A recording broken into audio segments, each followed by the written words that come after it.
Hello, I'm Robert Miles. Welcome to this recording of the Alignment Newsletter podcast.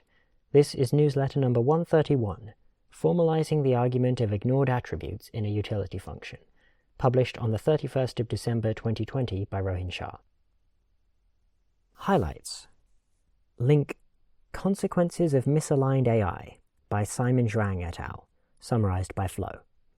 One intuition for why powerful AI systems might lead to bad consequences goes as follows. 1. Humans care about many attributes of the world, and we would likely forget some of those when trying to list them all. 2. Improvements along these attributes usually require resources, and gaining additional resources often requires sacrifices along some attributes. 3. Because of 1, naively deployed AI systems would only optimize some of the attributes we care about, and because of 2, this would lead to bad outcomes along the other attributes. This paper formalizes this intuition in a model, identifies conditions for when deploying AIs can reduce true utility within the model, and proposes 2 mitigation strategies, impact minimization and interactivity. We assume that the world state consists of L attributes, all of which the human cares about having more of. That is, true utility is strictly increasing in each of the attributes. Each attribute has some minimum value, and can be increased from that minimum value through the use of a fixed finite resource, which you could think of as money if you want. This allows us to formalize 2 above. To formalize 1, we assume that the proxy utility optimized by the AI is only allowed to depend on J, which is a subset of those attributes. Given this setup, the paper proves that if the AI maximizes the proxy utility, then all attributes that were omitted in the proxy utility will be set to their minimal value. This will be worse than not using the AI system at all if, 1, the minimum values of attributes are sufficiently small, allowing the AI to cause damage, 2, the resource cost for increasing an attribute is independent of the other attribute's levels, 3, it always costs at least k resources to get an increase in any attribute for some k greater than 0, and 4, utility has diminishing marginal returns in each attribute, and marginal returns tend to 0 as the attribute increases. Regarding mitigation, impact minimization requires that the AI keep all attributes that are emitted by the proxy constant. In this case, any gains in proxy utility must also be gains in true utility. Meanwhile, in the interactive condition, the human gets to regularly select a new proxy, still only specifying J, which is less than L, weights, or can choose to turn the AI off. Whether or not this is helpful depends on the AI's optimization strategy and the frequency of human interventions. If the AI is efficient in the sense that it changes attributes as little as possible for any fixed gain in proxy utility, the human can choose a proxy that guarantees that locally increases in the proxy correspond to increases in true utility. The strategy is to choose the attributes that are most sensitive to changes in resources, i.e. with the largest marginal returns at the current state, and define the proxy to grow in these attributes as much as the true utility. As long as the human provides new proxies frequently enough to prevent the local guarantee from breaking, optimizing the proxy increases human utility. We can also combine interactivity and impact minimization. In this case, the human should choose proxy utility functions that contain the most and least sensitive attributes, i.e. the largest and smallest marginal returns, for a given state. The AI will then transfer some resources from the least sensitive attributes to the most sensitive attributes, while holding all other attributes fixed, leading to a guaranteed increase in true utility. In fact, it's possible to prove that this will converge to the maximum possible true utility. Flo's opinion. This is close to an informal model I've had for a while, and I'm glad that it got formalized, including theoretical results. I find it interesting that the frequency of updates to the proxy matters, even if movement in the state space is reversible. As the authors mention, it's also crucial that the AI's actions don't hinder the human's ability to update the proxy, and I imagine that frequent updates to the proxy would be important for that as well in many cases. Rohin's opinion. This is a nice formalization of several important conceptual points in the AI alignment literature. 1. If you forget to specify something you care about, it will usually be set to extreme values, as laid out in Of Myths and Moonshine. In particular, the AI system will extract any resources that were being used for that attribute and apply them elsewhere, as discussed in the Basic AI Drives from Newsletter 107 and Formalizing Convergent Instrumental Goals. 2. Given that perfect information is impossible, interactivity becomes important. See Human-AI Interaction from Newsletter 41 and incomplete contracting and AI alignment from newsletter 3. 3. Conservatism, in this case through impact regularization, can be helpful. See the many blog posts and papers on mild optimization, low impact, and conservatism. Section Technical AI Alignment. Subsection Handling Groups of Agents. Link Social Choice Ethics in Artificial Intelligence by Seth D. Baum, summarized by Rohin. If we want to program ethics into an AI system, should we do so by aggregating the ethical views of existing humans? This is often justified on procedural grounds, everyone gets to affect the outcome, or by abstention, AI designers don't have to think about ethics, the AI will deal with that. There's also a wisdom of the crowds justification, though this presupposes that there's some notion of better ethics independent of humans, which is out of scope for the paper. However, actually implementing an aggregative procedure requires 3 major design decisions. 1. Standing, that is, whose views should be aggregated. 2. Measurement, that is, how we determine what their ethical views are. And 3. Aggregation, that is, how the views are put together into a whole. All of these are challenging. For standing, we have to determine who to include.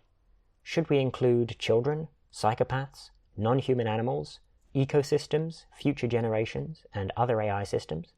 We must determine this ahead of time, since once we've decided on a social choice system, that system will then determine whose preferences are counted. We can't just modify it later. For measurement, we have to back out human values somehow, which is quite a challenge given that humans have all sorts of cognitive biases and give different answers depending on the context. See also Ambitious Value Learning in newsletter 31 and subsequent posts in the sequence. For aggregation, the problems are well known and studied in the field of social choice theory. Some famous impossibility results include Arrow's theorem and the Gibbard-Satterthwaite theorem. Rohin's opinion. I see this paper as a well-organized literature review of the many reasons why you don't want to handle AI alignment by finding the true human utility function, or the aggregated preferences of humanity, and then encoding them into the AI. There's a myriad of challenges in even finding such an object. A separate objection, out of scope for this paper, is that even if we did have such an object, we don't know how to encode that goal into an AI system. You might then reasonably ask what we should be doing instead. I see the goal of AI alignment as figuring out how, given a fuzzy but relatively well-specified task, to build an AI system that is reliably pursuing that task, in the way that we intended it to, but at a capability level beyond that of humans. This does not give you the ability to leave the future in the AI's hands, but it would diffuse the central, to me, argument for AI risk, that an AI system might be adversarially optimizing against you. Though to be clear, there are still other risks to consider, as discussed in The Main Sources of AI Risk in newsletter 50. Subsection Miscellaneous. Link Non-Obstruction, a simple concept motivating corrigibility, by Alex Turner, summarized by Rohin. The reframing impact sequence from newsletter 68 suggests that it's useful to think about how well we could pursue a range of possible goals. This is called the attainable utility landscape. We might think of a superintelligent AI maximizing utility function U as causing this landscape to become spiky. The value for U will go up, but the value for all other goals will go down. If we get this sort of spikiness for an incorrect U, then the true objective will have a very low value. Thus, a natural objective for AI alignment research is to reduce spikiness. Specifically, we can aim for non-obstruction. Turning the AI on does not decrease the attainable utility for any goal in our range of possible goals. Mild optimization, such as quantization discussed in newsletter 48, reduces spikiness by reducing the amount of optimization that an AI performs. Impact regularization aims to find an objective that, when maximized, does not lead to too much spikiness. One particular strategy for non-obstruction would be to build an AI system that does not manipulate us and allows us to correct it, i.e. modify its policy. Then, no matter what our goal is, if the AI system starts to do things we don't like, we would be able to correct it. As a result, such an AI system would be highly non-obstructive. This property where we can correct the AI system is corrigibility. Thus, corrigibility can be thought of as a particular strategy for achieving non-obstruction. It should be noted that all of the discussion so far is based on actual outcomes in the world, rather than what the agent was trying to do. That is, all of the concepts so far are based on impact rather than intent. Rohin's opinion. Note that the explanation of corrigibility given here is in accord with the usage in the MIRI paper, but not to the usage in the iterated amplification sequence from newsletter 35, where it refers to a broader concept. The broader concept might roughly be defined as an AI is corrigible when it leaves its user in control. See the linked post for examples of what in control involves. Here also you can have both an impact and an intent-based version of the definition. On the model that AI risk is caused by utility maximizers pursuing the wrong reward function, I agree that non-obstruction is a useful goal to aim for, and the resulting approaches, mild optimization, low impact, corrigibility as defined here, make sense to pursue. I do not like this model much, see newsletter 44, but that's probably a minority view.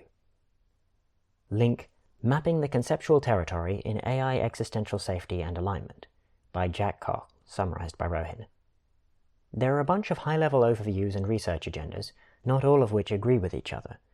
This post attempts to connect and integrate several of these, drawing heavily on Paul Cristiano's overview in newsletter 95, my overview, and the Arches agenda from newsletter 103, but also including a lot of other work. It serves as a good way of connecting these various perspectives. I recommend reading it for this reason. Unfortunately, it's rather hard to summarize, so I haven't done so. Link, AI Safety, State of the Field Through Quantitative Lens, by Mislav Jurek et al., summarized by Rohin. This paper presents data demonstrating growth in various subfields related to AI safety. The data was collected through queries to databases of papers and presumably reporting the number of results that the query returned. Rohin's opinion. The sharpest increases in the graphs seem to be in interpretability and explainable AI around 2017 to 18, as well as in value alignment starting in 2017. My guess is that the former is the result of DARPA's interest in the area, which I believe started in 2016, and the latter is probably a combination of the founding of the Center for Human Compatible AI, CHAI, and the publication and promotion of CIRL from newsletter 69, one of CHAI's early papers.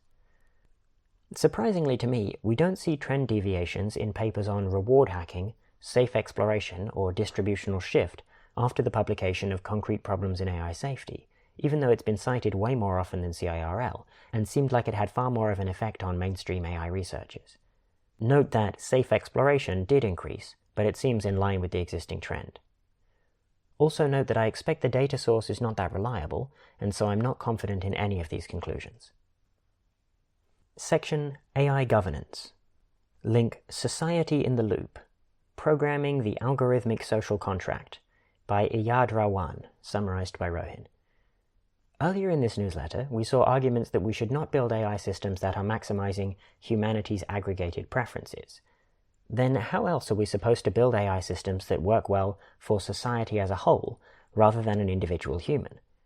When the goal of the system is uncontested, for example, don't crash, we can use human-in-the-loop algorithms, where the human provides oversight. This paper proposes that for contested goals, for example, be fair, we should put society in the loop, through algorithmic social contracts. What is a social contract? A group of stakeholders with competing interests have a non-algorithmic social contract when they agree to allow use of force or social pressure to enforce some norm that guards people's rights and punishes violators. For example, we have a social contract against murder, which legitimates the use of force by the government in order to punish violators. In an algorithmic social contract, the norms by which the AI system operates and the goals which it pursues are determined through typical social contracts amongst the group of stakeholders that care about the AI system's impacts. Notably, these goals and norms can change over time as the stakeholders see what the AI system does. Of course, this all happens on relatively long timescales. More immediate oversight and control of the AI system would have to be done by specific humans who are acting as delegates of the group of stakeholders. The paper then goes into many open challenges for creating such algorithmic social contracts. How does society figure out what goals the AI system should pursue? How do we deal with externalities and trade-offs? How can these fuzzy values be translated into constraints on the AI system? It provides an overview of some approaches to these problems. Rohin's opinion. I really like the notion of an algorithmic social contract. It much better captures my expectation of how AI systems will be integrated into society. With this vocabulary, we would put technical AI alignment research squarely in the last category of how we translate fuzzy values that society agrees on into constraints on the AI system's behavior. Link Fragmentation and the Future, Investigating Architectures for International AI Governance by Peter Sihan et al., summarized by Rohin. Should AI governance be done centrally through an international body, or in a fragmented, decentralized fashion? This paper identifies various considerations pointing in different directions. 1. Centralized institutions can have more political power when designed well.